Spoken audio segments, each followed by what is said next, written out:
जय जगन्नाथ सांग माने।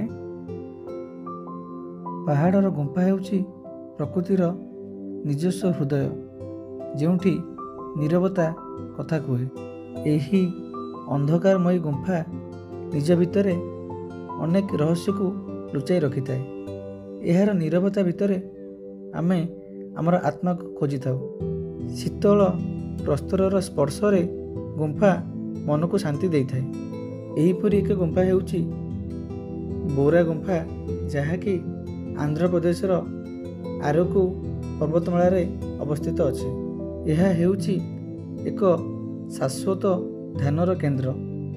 एहार कांथरे लेखा होईची अनेक अनाविष्कृत इतिहास। गुंफार अंधकार जिते गभीर हेउना कहीं चित्रकू टिके आलोक गले ताहा आलोकित हो उठे।